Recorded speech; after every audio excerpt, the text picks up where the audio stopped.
I'm Cassandra Wilson, 32 years old, and until 6 months ago, I thought I was doing everything right. I had a good job as a software engineer, responsible savings, and lived within my means. I've always been the responsible one compared to my younger sister, Allison.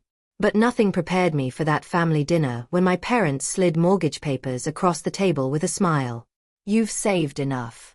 It's time you help family." Their words still echo in my nightmares. Before I continue my story, let me know where you're watching from in the comments below. And don't forget to like and subscribe if you've ever had family try to take advantage of your success. Growing up in Portland, Oregon, my parents, Julia and Donald Wilson, had very clear expectations for me.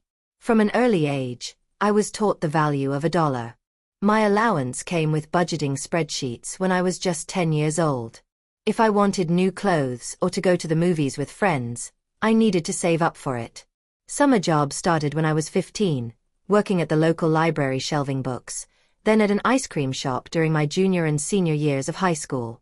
My parents were proud of my work ethic, but they were also relentless about it. "Money doesn't grow on trees, Cassie," my father would say at least once a week, reviewing my savings account statements with me at the kitchen table. They insisted I apply for every scholarship possible. And thanks to their pushing and my own determination, I managed to secure enough scholarship money to cover about 70% of my tuition at the University of Washington. For the remaining 30%, I worked 2 part-time jobs throughout college. Mornings at a campus coffee shop, and evenings at the computer lab. I lived in the cheapest dorm, ate mostly ramen and campus meal plan food, and graduated with minimal student loans that I paid off within 3 years of working. My sister Allison's experience was dramatically different. 3 years younger than me, she seemed to live in an alternate universe with the same parents. When Allison wanted new clothes, our mother took her shopping. When Allison needed money for a school trip, our father wrote a check without hesitation. Allison's allowance came with no strings attached, no budgeting lessons, just cash to spend however she wanted. "Your sister is more sensitive than you," my mother would explain when I pointed out the disparity. "Not everyone can be as naturally responsible as you are, Cassie." After college, I moved to Seattle permanently for a job at a growing tech company. I started as a junior developer and worked my way up over 10 years to become a senior software engineer with a good salary. But despite my income growth, I maintained a modest lifestyle. I rented a small 1-bedroom apartment in a decent but not fancy neighborhood. I drove a reliable used Toyota I bought with cash. I brought lunch to work most days and treated myself to dinner out only occasionally. Meanwhile, Allison's pattern of financial irresponsibility continued into adulthood. She changed her college major 4 times, extending her education to 6 years, fully funded by our parents. After graduation, she bounced between jobs, never staying more than 8 months at any position. She'd quit because the work was unfulfilling, or because she had a disagreement with her manager, or because she wanted to find herself through 3 months of traveling between jobs. Ask ChatGPT. Our parents supported her. They paid her rent when she came up short. They covered her car payment when she decided work was too stressful. They even paid off a $15,000 credit card debt she accumulated buying designer clothes and taking weekend trips to Las Vegas with friends. "Allison is still figuring things out," my father would say when I expressed concern. "Not everyone knows their path as clearly as you do." I loved my sister, but the double standard was frustrating. When we were together at family gatherings, I could see she had no concept of financial responsibility. She'd show up in new outfits with tags from expensive boutiques, talking about the brunch spots she'd tried or the concert tickets she'd purchased, all while working part-time at a boutique that barely covered her gas money.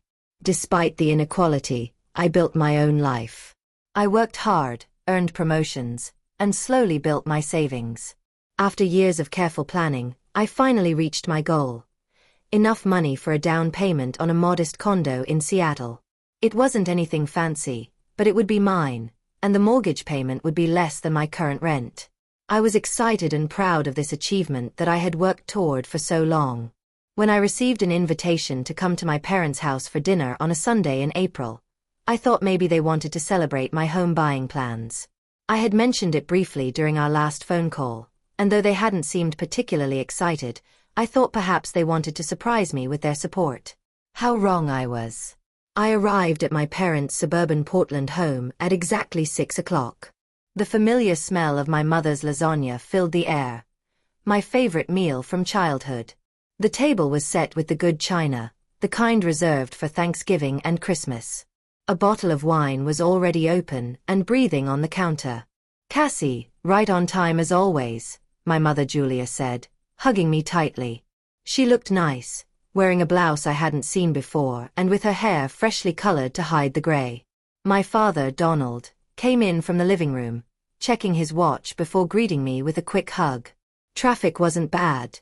he asked, pouring me a glass of wine without waiting for my answer. "No, the drive from Seattle was smooth," I replied, noticing how my parents exchanged a quick glance. Something felt off, but I couldn't place what it was. "Where's Allison?" I asked, noticing the table was set for just 3 people. "Oh, she couldn't make it tonight," my mother said quickly. "She's in San Diego with some friends. A last-minute trip. You know how spontaneous your sister is." We sat down to dinner, and my parents kept the conversation light at first. They asked about my job, about the weather in Seattle, about the book I mentioned reading in our last phone call, but they seemed distracted. My father checking his watch repeatedly and my mother refilling my wine glass before it was even half empty. After we finished the main course, instead of bringing out dessert, my mother cleared the plates and then returned to her seat. My father cleared his throat, straightened his posture, and folded his hands on the table. "Cassie, we have some exciting news," he began, his voice oddly formal. "We've helped Allison buy a house." "Oh," I said, genuinely surprised. "That's big news." I didn't realize Allison was looking to buy, or that she had saved up enough for a down payment. My mother laughed a little too brightly. "Well, you know your sister. When she falls in love with something, she goes for it. She found this absolutely perfect place in the West Hills neighborhood. 3 bedrooms, a gorgeous view, walking distance to all those cute shops." I nearly choked on my wine. West Hills was one of the most expensive neighborhoods in Portland. "That sounds expensive," I managed to say. "It is an investment in her future," my father stated firmly. "The housing market is only going up, and it's a good neighborhood. The schools are excellent." "Schools?" I asked. "Is Allison planning to have children soon? Is she even dating anyone?" "Seriously?" The last I heard, my sister was still very much enjoying the single life with no plans for settling down or starting a family. My parents exchanged another look, and my mother reached for a folder that had been sitting on the sideboard. She slid it across the table toward me. "The thing is, Cassie," my father continued, "we took out the mortgage in our names. Since Allison's credit isn't, well, you know how it is. But we've realized that with retirement coming up in a few years, we can't really afford the payments." I stared at them, not touching the folder. "So, you're selling the house? Or Allison is going to make the payments?" My mother pushed the folder closer to me. "We need you to take over the payments, sweetheart." The room seemed to tilt slightly. I opened the folder to find mortgage papers for an $800,000 home with a $750,000 mortgage. The monthly payment was over $4,000. "This is a joke, right?" I looked up at their serious faces. "You can't be serious. You want me to pay for Allison's house? A house that costs nearly $1 million. "You have a good job, Cassie," my father said, his tone hardening. "You've always been good with money. You have more than enough saved up." "More than enough. I've been saving for years to buy my own place. A modest condo that I can afford, not a mansion in West Hills." "Family helps family," my mother said, reaching for my hand across the table. I pulled it back. "Allison needs stability to get her life together. You know how she struggles. Where is Allison really?" I demanded. "Does she even know you're asking me this?" "She's really in San Diego," my father said. "And yes, She knows we're talking to you about helping with the house. So she's on vacation while you ask me to pay for her luxury home? I couldn't believe what I was hearing. Why isn't she here for this conversation? She was nervous about how you'd react, my mother admitted. She knows you've always been judgmental about her choices. I sat in stunned silence for a moment, trying to process what was happening. My parents had bought my irresponsible sister a house they couldn't afford, and now expected me to foot the bill, because I had been responsible with my money. No, I said finally, my voice firm despite the trembling I felt inside. Absolutely not. I will not pay for Allison's house. Cassandra Marie Wilson, my father said, using my full name like he did when I was in trouble as a child. You have more money than you need. Your sister deserves a nice place to live just like you do. I've worked for every dollar I have, I shot back. I've saved and sacrificed for years. Allison has never held a job for more than 8 months. She's never saved a dime in her life. That's not fair, my mother protested. Your sister has different strengths. Not everyone is good with money like you are. Being good with money isn't some innate talent, Mom. It's about making responsible choices day after day, year after year, something you've never expected Allison to do. The conversation devolved from there. My father's voice grew louder as he lectured me about family obligation. My mother started crying, saying I'd always been jealous of the special bond she shared with Allison. They brought up every favor they'd ever done for me, conveniently forgetting the years of self-sufficiency I'd maintained while they bankrolled my sister's every whim. If you don't help your sister, my father finally threatened, you're not the daughter we raised you to be. I stood up from the table, shaking with anger and disbelief. Maybe I'm not. Maybe I'm better than that. I left without dessert. The mortgage papers still sat untouched on the table.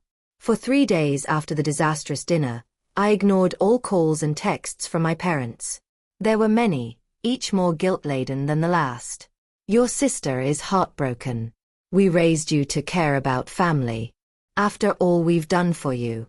I threw myself into work, trying to process what had happened. Had my parents always seen me as nothing more than a financial resource for my sister? Had they been planning this all along, encouraging my responsible habits so they could eventually tap into my savings? On the 4th day, there was a knock at my apartment door. I looked through the peephole to see Allison standing there, her eyes puffy as though she'd been crying. Against my better judgment, I let her in. Cassie, please, she started the moment the door closed behind her. You have to help me. I love this house so much, and I had no idea Mom and Dad were going to ask you to pay for all of it. I thought they were just going to ask you to help a little bit. She looked around my small apartment with barely disguised disdain. It's not like you're using your money for much anyway. You live like you're still in college. I live within my means, I corrected her. And I've been saving to buy my own place. But you could still help me and do that, Allison insisted. You make so much money at your fancy tech job. Something in her phrasing struck me. Wait a minute.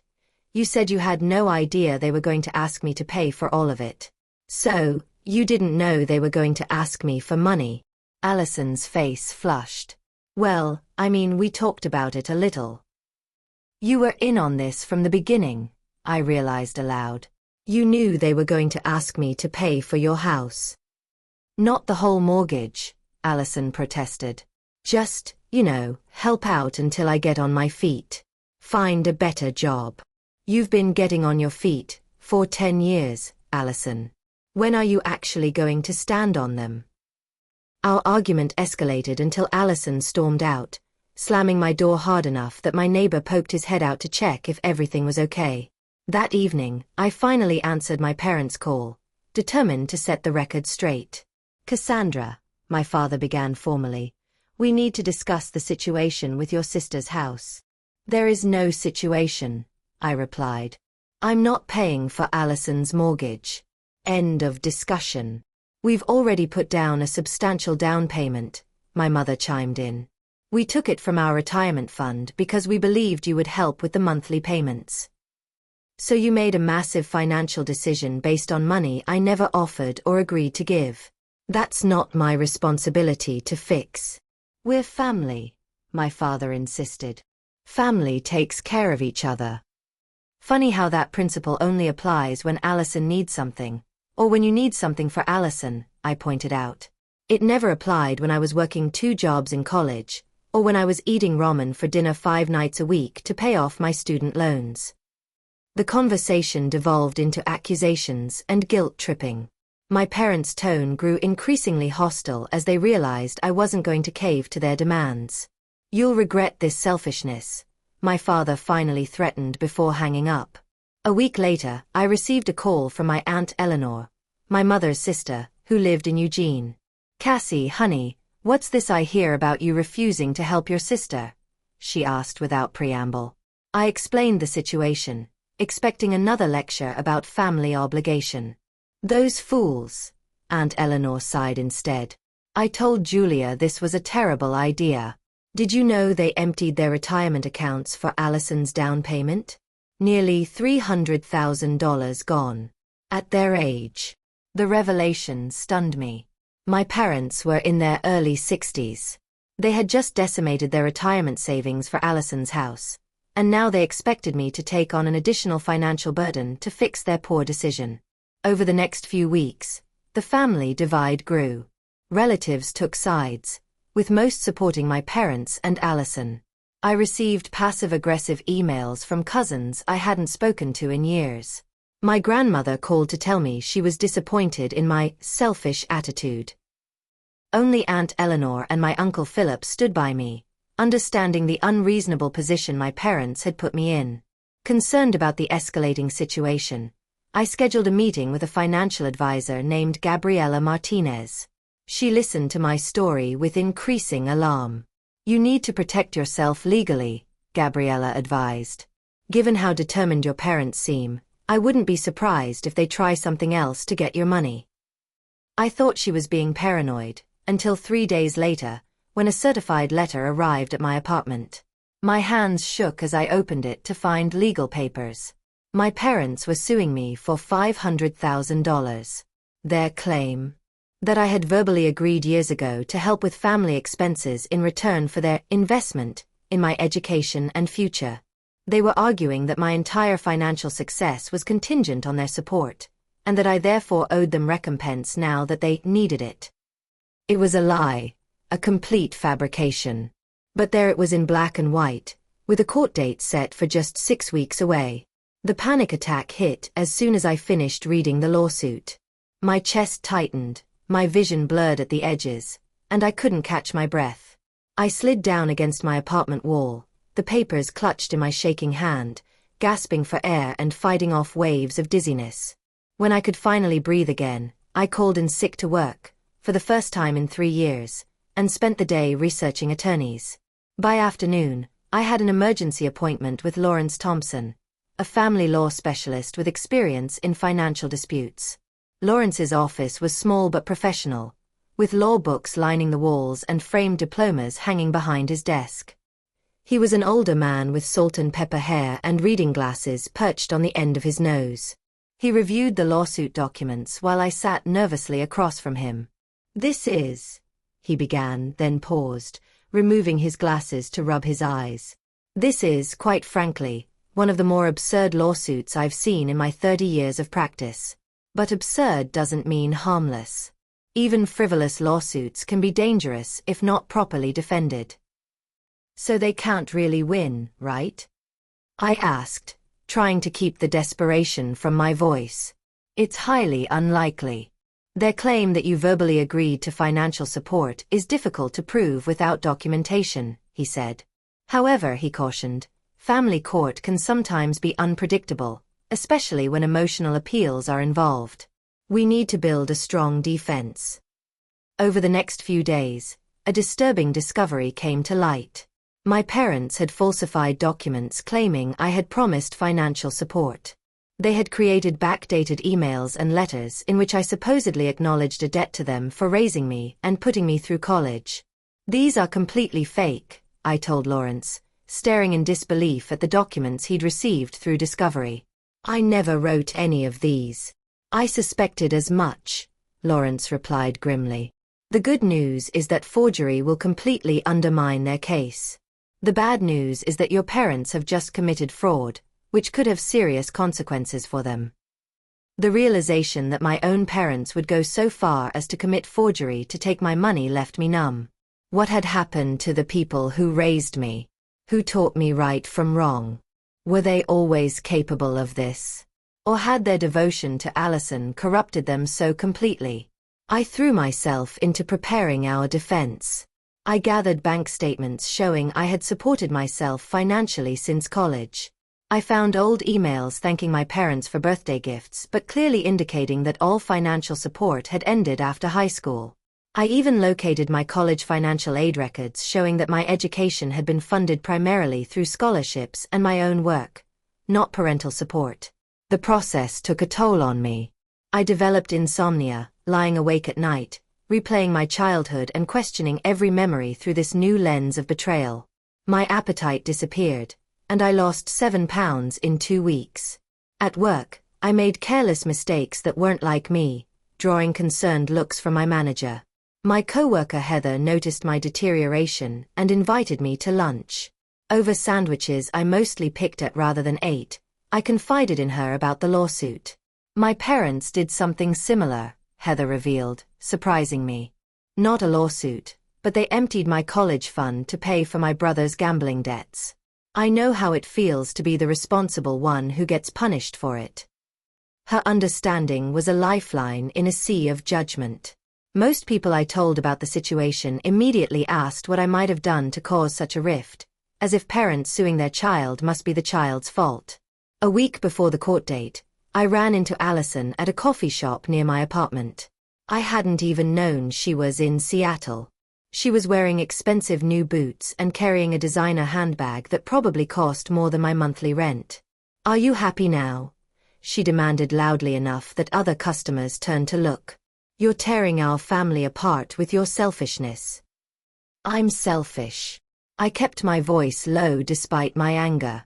"You're living in a house our parents can't afford while they sue me for money I earned. How exactly am I the selfish one here?" "They've given up everything for me and you won't help at all," Allison shot back. "Do you know Dad's talking about coming out of retirement to pay the mortgage? They're going to lose the house they bought me." "Then sell it," I suggested. "Get a place you can actually afford." "I'm not selling my dream home just because you're being stingy," she snapped. "I deserve that house. I deserve nice things too, Cassie." "Deserving has nothing to do with it. It's about what you can afford." "I can afford it if you help," she insisted, as if this logic made perfect sense. I left the coffee shop shaking with anger. But the encounter provided one important piece of information. Allison had already moved into the house, despite the uncertain mortgage situation. She was counting on winning the lawsuit or wearing me down. The day of the first court appearance arrived.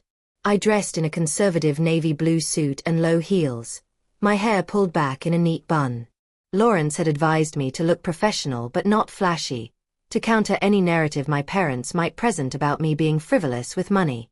Walking into the courtroom and seeing my parents sitting at the opposite table was surreal. My mother wouldn't meet my eyes, but my father stared at me coldly. They looked like strangers. Not the people who had raised me. Not the ones who taught me to ride a bike or bandaged my scraped knees. Judge Catherine Martinez, a no-nonsense woman in her 50s, studied both parties with a critical eye before calling the court to order. Her initial questions revealed her skepticism about the case. "Let me understand this correctly," she said, reviewing the documents before her. "The plaintiffs, Mr. and Mrs. Wilson, are suing their daughter for $500,000 based on an alleged verbal agreement made when she was, how old?" 18, Your Honor, my parents' attorney, Benjamin Russell, answered. "When she left for college. And this agreement was never put in writing? It was a family matter, Your Honor. A matter of trust between parents and child." Judge Martinez's eyebrow rose slightly. "I see. And the defendants have submitted evidence that these supposedly supporting emails are forgeries."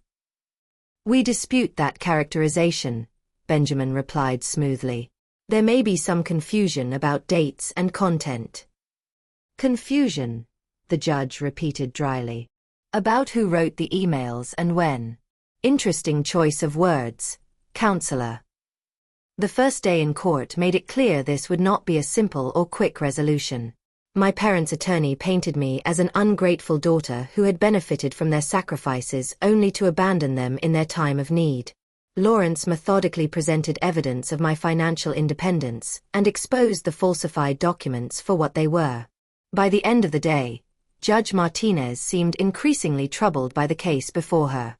Before adjourning, she looked directly at my parents. I have one question I'd like the plaintiffs to consider before we continue tomorrow, she said. Did you ever consider your daughter might have her own financial goals? My father answered without hesitation. She has more than she needs. Allison needs it more. The judge made a note, her expression unreadable. We'll resume at 9 o'clock tomorrow morning. The courtroom felt colder on the second day, though the temperature hadn't changed. I sat rigidly beside Lawrence, avoiding looking at my parents across the aisle. Their attorney, Benjamin Russell, was arranging papers with a confidence that worried me, despite Lawrence's assurances that our case was strong. Judge Martinez entered and we all rose. Her face gave nothing away as she took her seat and called the court to order. We'll continue with testimony today. Plaintiff's counsel, call your first witness. Benjamin called my father to the stand first. Donald Wilson took the oath and sat in the witness chair, looking distinguished in his best suit, his silver hair neatly combed. He spoke clearly and confidently about how he and my mother had invested everything in my future. We made sacrifices so Cassandra could succeed, he testified. We drove an old car so she could have the best educational opportunities. We took her to museums and science camps. We paid for advanced math tutoring when she showed aptitude. Benjamin guided him through a narrative that made it sound like my entire childhood had been an expensive training program for my future earning potential. And was there an understanding about how this investment would be repaid? Benjamin asked. Absolutely, my father answered without hesitation. Cassandra agreed that once she was established in her career, she would help support the family financially. She specifically promised to help her sister if needed. It was a complete fabrication, but delivered with such conviction that I saw a juror nodding along. When Lawrence cross-examined my father, he started gently. Mr. Wilson, did you pay for your daughter's college tuition? We contributed, my father hedged. Lawrence presented my scholarship letters and financial aid documents.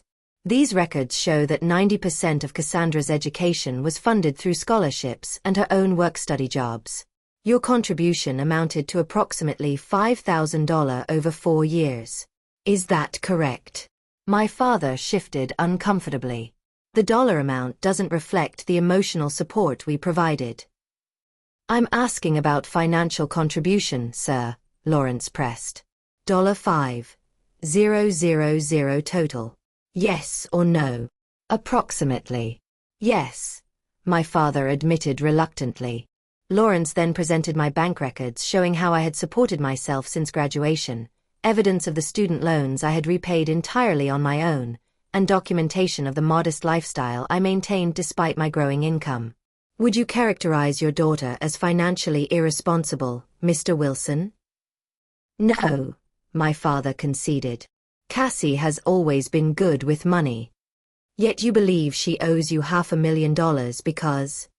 Because family takes care of family, my father insisted, his voice rising. She has the means to help her sister and she refuses out of spite. My mother testified next, her tone far more emotional than factual.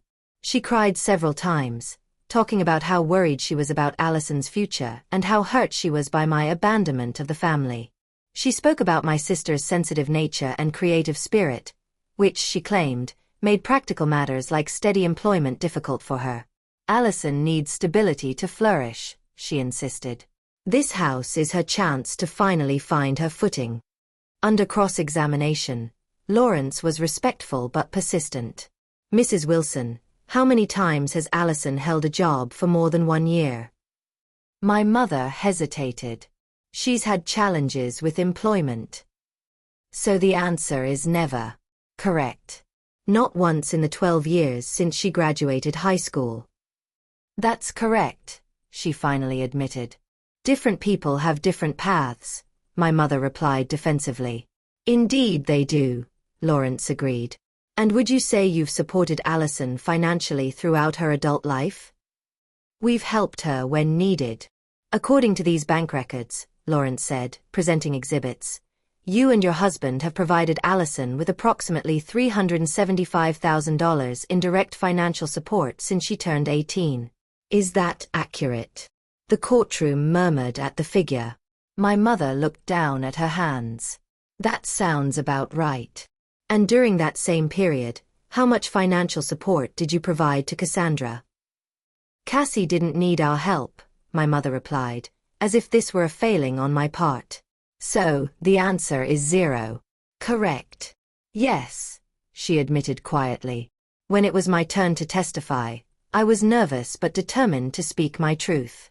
I explained how I had worked my way through college, built my career through consistent effort, and saved carefully for years toward my goal of homeownership. Did you ever promise your parents repayment for raising you? Lawrence asked. No, I said firmly. I've always been grateful for the opportunities they provided, but there was never any agreement that I would financially support them or my sister in adulthood. What about these emails they presented as evidence? Lawrence handed me the printouts of the forgeries. I examined them carefully. These are fake. I never wrote these. You can see the inconsistencies in how my name is spelled in the signature block. And the email address shown here wasn't even my email address during the dates claimed. Benjamin's cross-examination was aggressive, designed to provoke an emotional response. Isn't it true that you've always resented your sister? He demanded. No, I replied calmly. I love Allison, but I don't believe enabling her financial irresponsibility is good for her or for our family. So you admit you're judging your sister's lifestyle choices? I'm making observations based on a pattern of behavior over many years, I corrected. Benjamin switched tactics. Your parents gave you life, raised you, clothed you, fed you. Do you believe you owe them nothing in return? I believe I owe them respect, love, and gratitude, I replied. I don't believe I owe them $500,000 to buy my sister a luxury home she can't afford. The most revealing moment came when Benjamin called a surprise witness, Allison herself.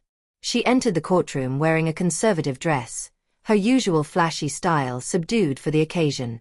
She tearfully testified about how much the house meant to her and how my refusal to help was destroying our family. I just want a chance to start over, she said, dabbing at her eyes with a tissue. A stable home would give me that chance. During cross-examination, Lawrence was gentle but direct. Miss Wilson, are you currently employed? I'm between jobs at the moment, Allison admitted. How many job applications have you submitted in the past month? I'm taking some time to figure out my next career move, she hedged. So none, Lawrence clarified. Not yet, she conceded reluctantly. And this house in West Hills, how much is the mortgage payment? I'm not sure exactly, Allison said, looking uncomfortable. My parents handle that. It's $4,300 per month, Lawrence informed her. Without steady employment, how did you plan to make these payments? Cassie was supposed to help until I got established, Allison replied, as if this had been agreed upon. Did you and your sister ever discuss this arrangement directly? No, but my parents said they would take care of it. One final question, Lawrence said. If you had to choose between keeping this specific house and healing the rift with your sister, which would you choose? Allison hesitated, clearly looking trapped. That's not a fair question. I shouldn't have to choose. Nevertheless, it's the question before you, Lawrence pressed. I deserve that house, Allison finally said, her voice hardening. Cassie can afford to help me keep it, if she wasn't so selfish. I felt a strange sense of clarity at her words. The sister I loved was in there somewhere, but years of enablement had buried her beneath layers of entitlement and self-centeredness. After a full day of testimony, Judge Martinez called for final arguments. Benjamin went first, making an impassioned plea about family obligation and moral responsibility that, even to my ears, sounded polished and persuasive. Lawrence's closing argument was more measured, more grounded. "Your Honor," he began, "this case isn't about family loyalty or love. It's about whether an adult child is legally obligated to fund their siblings' lifestyle. The evidence clearly shows there was never any agreement, verbal or otherwise, that Miss Wilson would provide financial support to her parents or sister. The plaintiffs have resorted to fabricating evidence because no legitimate evidence exists. This lawsuit is an attempt to use the legal system to enforce a family expectation that has no basis in law or equity." Judge Martinez listened attentively to both arguments, taking notes throughout. When both attorneys had finished, she looked at her calendar. "I'll take this matter under advisement," she announced.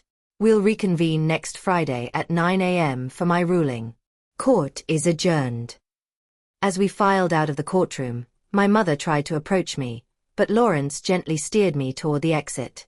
"No conversations with the plaintiffs outside of court," he murmured. Through the glass doors, I saw my father arguing with their attorney in the hallway, his face flushed with anger. Whatever was happening, it didn't look like the confidence of someone expecting to win. "How do you think it went?" I asked Lawrence once we were safely in his car. "As well as could be expected," he replied carefully. "Judge Martinez is thorough and fair. The forgeries hurt their case significantly, and your sister's testimony probably didn't help them either. But we have a week to wait. So, try to focus on your normal routine if you can." Normal routine. As if anything could ever be normal again after this. The week waiting for the verdict was the longest of my life. I returned to work, but I might as well have been a ghost haunting my desk. My mind constantly replayed moments from the trial, analyzing every word, every reaction from the judge. When my manager, Francis, asked if everything was okay, I finally broke down and told him about the lawsuit. "Take whatever time you need," he said, surprising me with his understanding. "Family issues are the hardest." My performance was suffering, and I knew it. I made coding errors I would normally catch immediately. In one team meeting, I completely zoned out and had to ask my colleague to repeat a question 3 times. Sleep became a distant memory. I would lie awake until 3 or 4 in the morning, then drag myself through the day on caffeine and anxiety. My apartment, usually neat and organized, devolved into chaos as I lost the energy for even basic cleaning. On Wednesday, 3 days before the verdict, I finally accepted that I needed help. I called a therapist whose name Heather had given me, Dr. Victoria Chen, and managed to get an emergency appointment that afternoon. Dr. Victoria's office was warm and inviting, with soft lighting and comfortable chairs. She listened without judgment as I poured out the whole sordid story. "What you're experiencing is a form of betrayal trauma," she explained. "When the people who are supposed to love and protect you become a source of harm, it shakes your entire foundation. Your reaction is completely normal." "Will I ever be able to trust them again?" I asked. "Or anyone?" "That's something we'll work through together," she promised. "But right now, let's focus on getting you through this immediate crisis." That evening, I received an unexpected text from Allison. "I didn't know they were going to sue you." I swear. It was the first hint of remorse she'd shown since this nightmare began. I wasn't ready to respond, but I saved the message. Maybe there was still a glimmer of my real sister beneath the entitlement. Friday morning arrived with a sense of inevitability. I dressed carefully in a simple black dress and low heels, applied minimal makeup to hide the dark circles under my eyes, and met Lawrence at the courthouse 30 minutes early. "Whatever happens today," he told me, "remember that you stood up for yourself with dignity and truth. That counts for something." The courtroom was more crowded than I expected. My parents sat at their table with Benjamin. My father looked confident.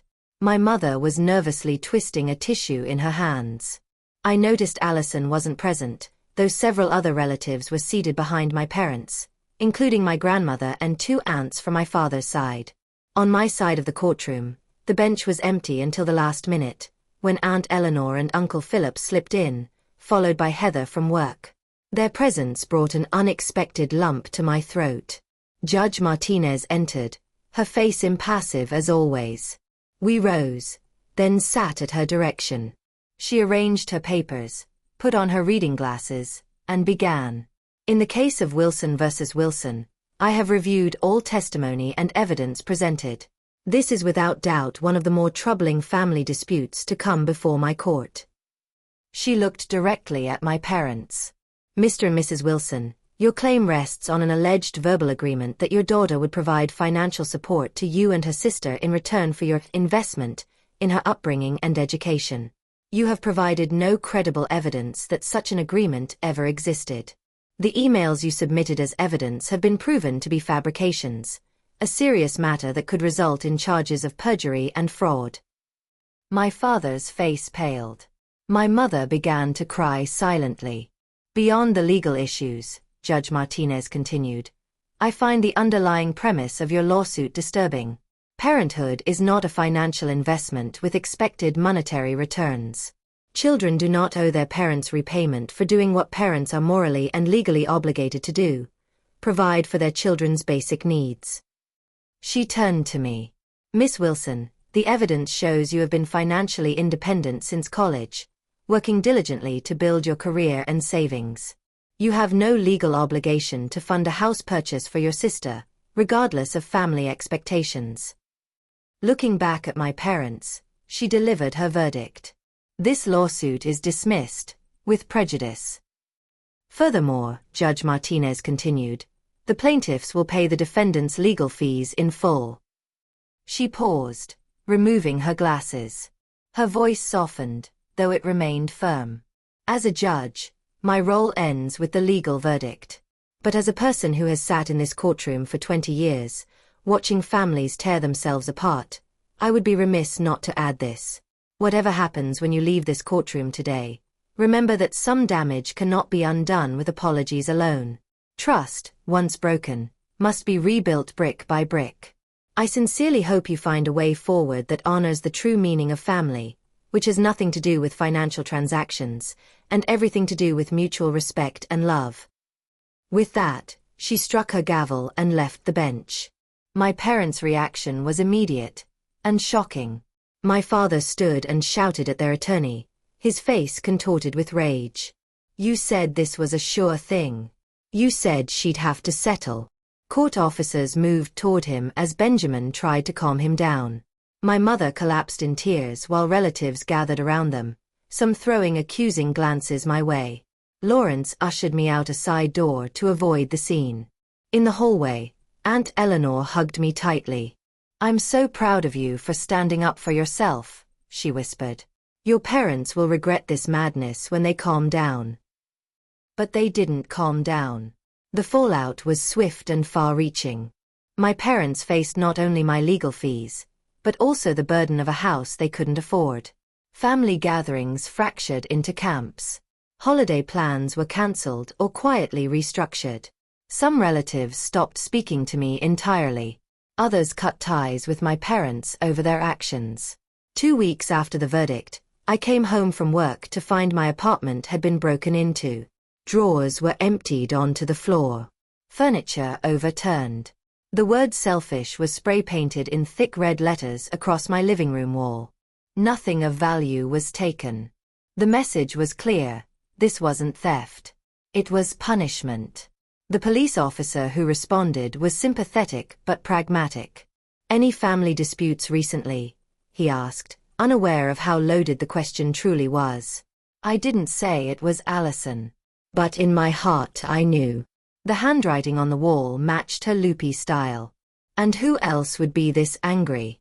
After filing a police report, I stayed with Heather for a few nights while my landlord repaired the damage. I considered a restraining order, but I couldn't bring myself to take that final step against my own family, despite Lawrence's strong recommendation. A month after the verdict, Aunt Eleanor called with news. "Your parents are selling their house," she told me. The mortgage on Allison's place, plus the legal fees, pushed them to the brink of bankruptcy. They're downsizing to a condo.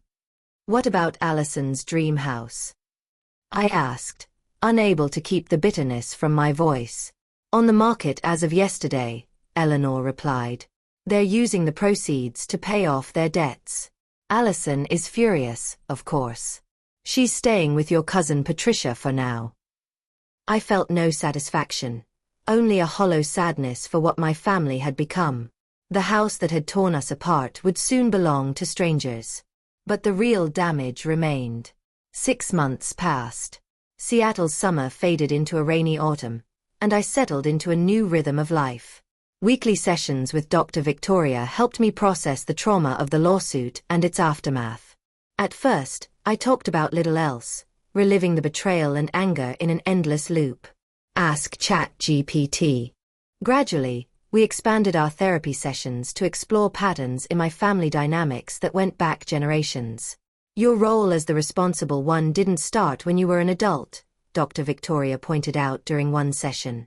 "From what you've described, you were parentified from a young age, taking on adult levels of responsibility, while Allison was perpetually infantilized." "But why?" I asked. It was the question that had haunted me for months. Why treat us so differently? "Sometimes parents project their own unresolved issues onto their children," she explained. "Your mother might have seen herself in Allison, while you reminded her of responsibilities she resented. It doesn't excuse their behavior, but understanding it might help you heal." Slowly, I began rebuilding my life. I moved forward with my original plan to buy my own home, closing on a modest 2-bedroom condo near a park. It wasn't the luxury house in West Hills that had caused so much strife, but it was mine, bought with money I had earned and saved. A symbol of my independence and my resilience.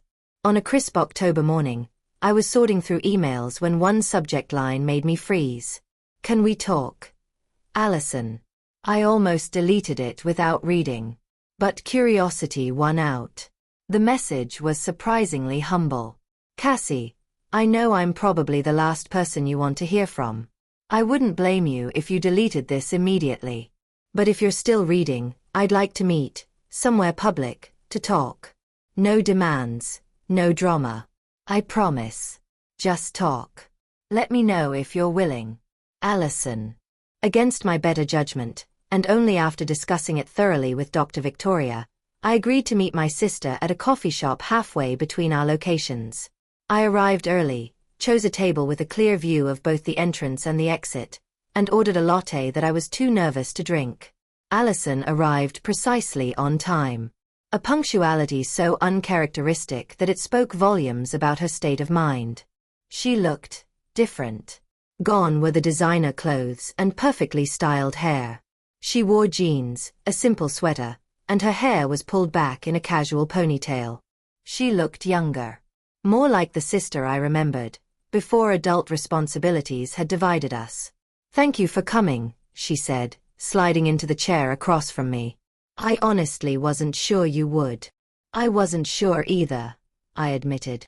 We sat in awkward silence until our drinks arrived. Then Allison took a deep breath and met my eyes directly. "I'm sorry, Cassie. I'm so sorry for everything. For the lawsuit. For the house. For the way I treated you. For the apartment." She faltered. "Yes. That was me. I was drunk and so angry. It was inexcusable." "Why are you telling me this now?" I asked, my guard still up despite her apparent sincerity. "Because I'm finally getting help," she replied. "I've been seeing a financial counselor for 3 months now. And a therapist. After everything fell apart with the house, I had to move in with Patricia, and she gave me an ultimatum. Get professional help, or find somewhere else to live." "So you're apologizing because Patricia forced you to?" "No," Allison shook her head vehemently. "I'm apologizing because I see things clearly, for the first time in years. My counselor Hannah, Had me track every dollar I've spent for the past 5 years. Do you know how much Mom and Dad gave me during that time? She let out a bitter laugh. Over $200,000. And I have nothing to show for it. Nothing. She stirred her coffee absently. I've never had to face consequences before. Mom and Dad always fixed everything for me. When they couldn't fix the house situation, when they lost their own home because of me, something finally clicked. Ask ChatGPT. This isn't who I want to be. I listened cautiously, wanting to believe her, but wary of being hurt again. I have a job now, she continued. Nothing glamorous. Just administrative work at a dental office. But I've kept it for 4 months, and I'm good at it. I have my own tiny apartment. I'm on a strict budget for the first time in my life. What about Mom and Dad? I asked, the question I'd been avoiding. Allison's face fell. They're still angry. At you, at me, at the world. They lost almost everything because of the choices they made for me.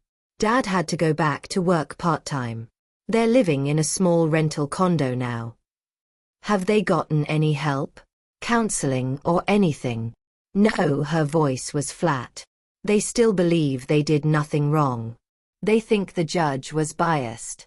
Dad talks about appealing the verdict sometimes, though they can't afford another legal battle. We talked for nearly 2 hours, carefully navigating the minefield of our shared past. Allison didn't ask for money or forgiveness, just the chance to begin rebuilding something.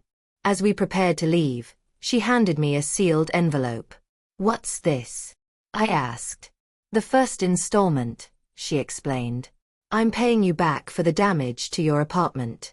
It's not much, just $200, but I'll send more each month until it's paid off. Hannah helped me work it into my budget. The gesture moved me more than any apology could have. It was the first time Allison had ever taken concrete responsibility for her actions. I'm not ready to forgive everything, I told her honestly. But I'm willing to try. Slowly. We agreed to text occasionally and maybe meet for coffee again in a few weeks. It was a tiny step, but an important one. While my relationship with Allison showed tentative signs of healing, I had no contact with my parents. Through the family grapevine, I heard they'd downsized dramatically, selling many possessions to pay debts. My father, who had proudly retired at 60, was now working part-time as a consultant.